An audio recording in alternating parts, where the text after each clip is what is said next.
अब तक आप समझ चुके हैं कि डिवाइन इंटरवेंशन आखिर आपकी ही लाइफ में क्यों आया, क्यों आपको ही हार्ट ब्रेक से गुजरना पड़ा, क्यों आपको ही टावर मोमेंट झेलना पड़ा,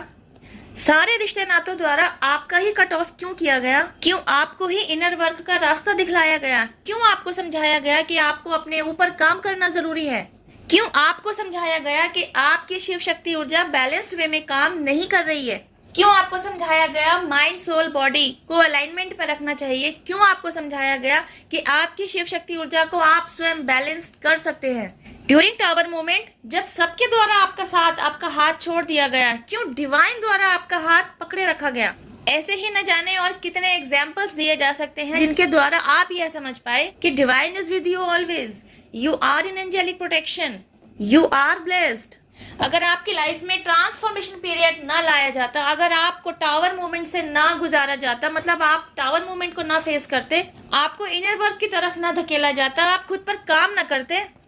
आप अपनी क्लींजिंग के लिए काम ना करते, आप अपने ऑरा को प्रोटेक्ट करना ना सीखते, आप अपने ऑरा को क्लींस बनाए रखना ना सीखते, और भी न जाने क्या कुछ। अगर यह सब कुछ आपके साथ ना किया जाता तो आप यह कभी समझ ही नहीं पाते कि आप किसी जर्नी पर हैं। इनर वर्क के बाद ही आप समझ पाए कि आपको आपकी लाइफ को आखिर जीना किस तरीके से है।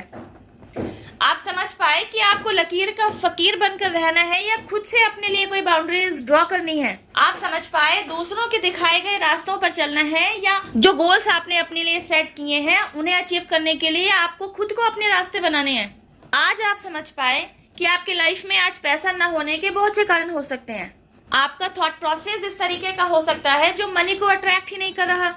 आपकी जीवन शैली ऐसी हो सकती है कि आप गोल्डन अपॉर्चुनिटीज को समझ पाने में सक्षम नहीं हो पाते। कोई पास्ट कार्मिक अकाउंट हो सकता है, आपकी लाइफ में कोई रिपीट होता हुआ ऐसा कोई पैटर्न हो सकता है, और कुछ नहीं तो यह भी हो सकता है कि किसी थर्ड पर्सन ने, किसी जेलस पर्सन ने आपके फाइनेंस के ऊपर नेगेटिव प्रोजेक्शन भेजा हो। मुद्दा यह है कि आपको आपकी लाइफ में स्टेबल रहना है। मेंटल लेवल पर भी स्टेबिलिटी चाहिए और फाइनेंशियल लेवल पर भी स्टेबिलिटी चाहिए। कैसे?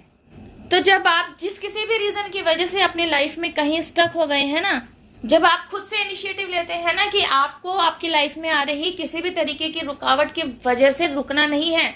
किसी भी आ रही उलझनों में उलझना नहीं है, बल्कि अपना रुझान सॉल्यूशंस की तरफ लेकर जाना है। हर उलझन से बाहर निकलने का, ओवरकम करने का रास्ता ढूंढना है। जब आप अपने दिमाग को इस तरीके से चार्ज करने लगते हैं ना, तब अपॉर्चुनिटीज जो पहले भी आ रही थी आपकी लाइफ में लेकिन आप उनके प्रति जागरूक नहीं थे, तो अब आने वाली अपॉर्चुनिटीज को आप अच्छे से समझ पाते हैं और उसे टाइमली ग्रैब भी करते हैं। जब आप खुद से इनिशिएटिव लेते हैं कि आपको पीछे मुड़ मुड़ कर नहीं देखना है, जो कुछ भी आपके साथ हो चुका है, जिन लोगों ने भी आपके साथ अच्छा बुरा किया है, सबको आपने दरवाजे के अंदर बंद कर दिया है और आपने सिर्फ और सिर्फ आगे की तरफ देखना है, तब आपकी लाइफ में